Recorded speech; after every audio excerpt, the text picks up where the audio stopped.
Hello and welcome to the Quiver channel. I'm Jason, your host. And today we're going to talk about disability and how the UK government is trying to screw us over. The UK government, the Conservative government, is coming up to it's an election year. They're really going to have to deal with an election and they're not doing too well. And so what's an easy target? Disabled people. People on benefits. We've always been trashed, we've always been attacked, we've always had our situation used against us. We knew bad stuff was coming in 2023 when our government, Sunak, got rid of the Minister for Disabled People. Removed it. Basically said that disabled people don't need a voice in his cabinet. This was a bad thing. But what's happened recently, within the last couple of days actually, yesterday, let me just pause this. Basically, the idea is this. If he says to the taxpayers in the UK, hey, look at this group of people who are getting paid to stay at home. While you work, they're better off at home and they're being looked after and they aren't even having to lift a finger and you're having to pay for it. That's the basic idea of it. He's hoping to basically alienate us as usual. We have always had this. Disabled people, long-term disabled people have always been treated like criminals, have always had to fight to get on benefits, had to fight to stay on benefits, and have to prove ourselves in so many ways. Most of the support given to disabled people is charities, not the government, charities. Remember, Motability is a charity. And most of the support for bipolar, for autism, for depression, for anxiety, does not come from the government, does not come from the government coffers. It comes from fucking disability charities who are working at 110 to 200% above capacity.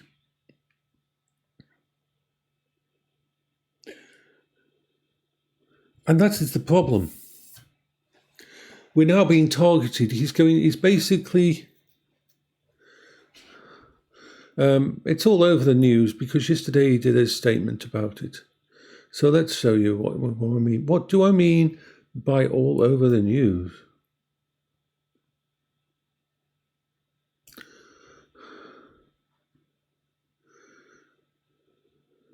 Yeah, the Prime Minister set out plans for changes to disability benefits and tougher rules for people on universal credit. Basically, every single charity out there has complained about this because the way they're going about it is basically going to weaponize an attack against the disability people to say, hey, if you vote us in, you'll pay less tax, which will get all these people who shouldn't be on benefits off benefits. Several of the proposals would introduce as legislation in the next Parliament and are expected to make up key parts of the Tory election manifesto.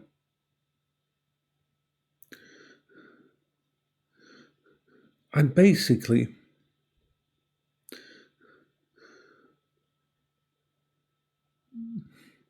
the way he's going to go about it is, it'll be harder for anybody to get on disability.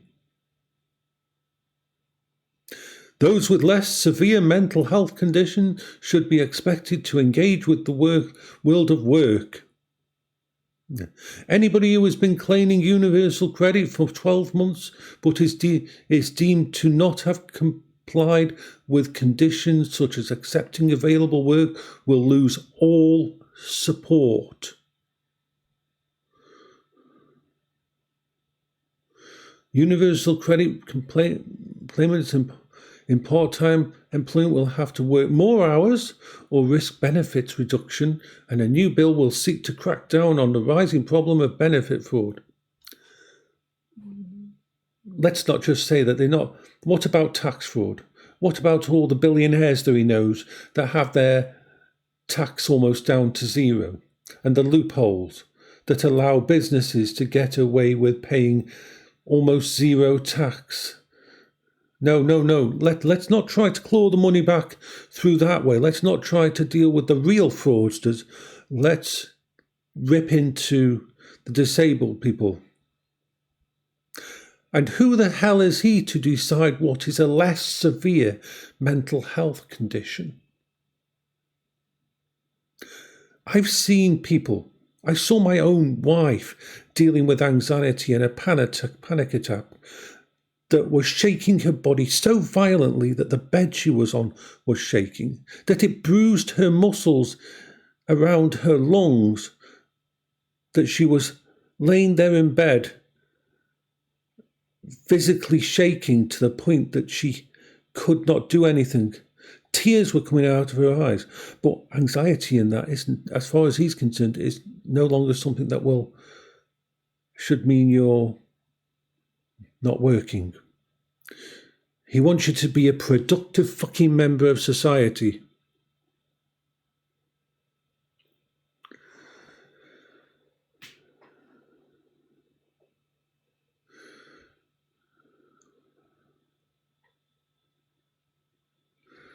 Oh, yes, the amount of people who have signed off work permanently due to illness have gone up hugely since the pandemic. No shit. Long COVID, stress, panic, anxiety. Having to be locked down inside your house, dealing with problems that you've never faced before, dealing with mortality, seeing your family members die.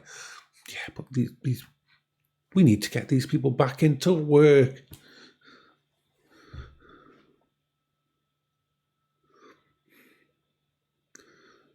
It's a complete shit show.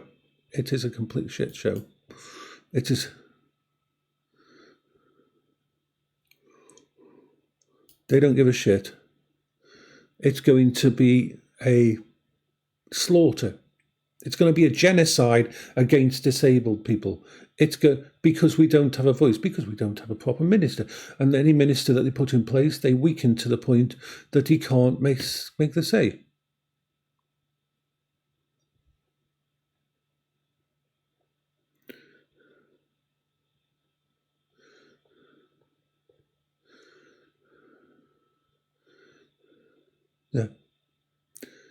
Yeah, the British Medical Association accuses Sunak of pushing hostile rhetoric on a sick note culture instead of prioritising healthcare.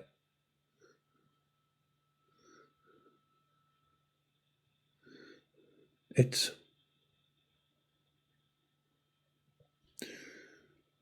bullshit.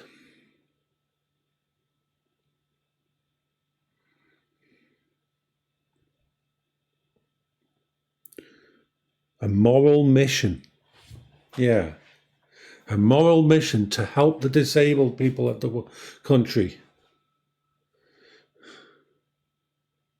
Do you know, before I started doing all this stuff to look after myself, before I started using all my coping strategies that I worked out 99% myself, the waiting lists for help, if you do have to go into a secure unit, if you do have to be sectioned, if you do have to, the waiting list is months and months and months. There's people who should be in a secure unit, being cared for, being looked after and kept safe, not just from themselves, but other people who are in the community because there is no places, because there is no funding. Like I said, charities are picking up 80 to 90% of the support package for disabled people. When you are diagnosed as autistic, not one of the links they give you for the support package and that goes towards a NHS place, National Health Service place. Every single one of them goes to a charity. It's bullshit. It's the worst case of aggravated attack and demonizing of people. And as of yesterday, this is another layer of stress on top of everything else that disabled people deal with.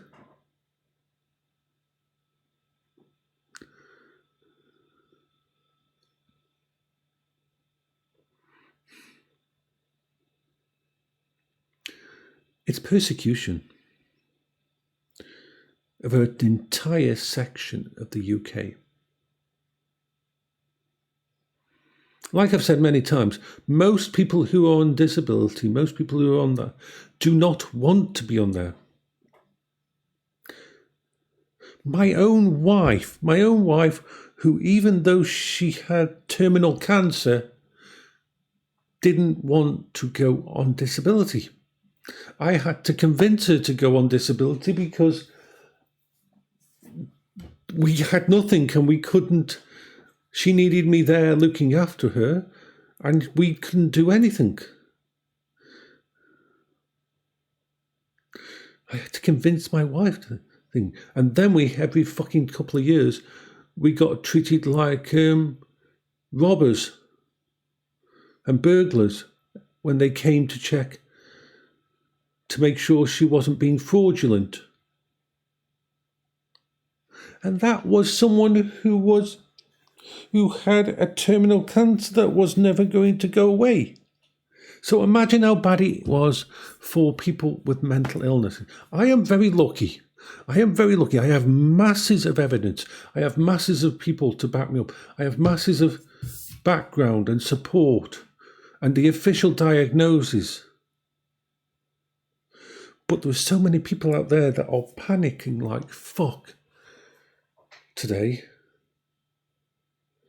because of what that little shit said.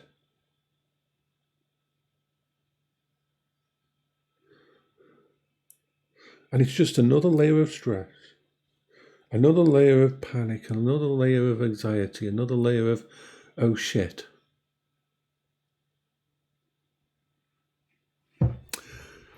I'm sorry. Shouldn't. It's a bit negative, isn't it? It's a little bit negative.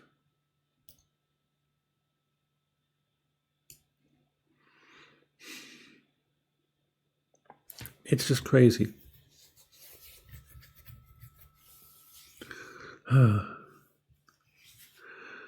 Bye-bye for now.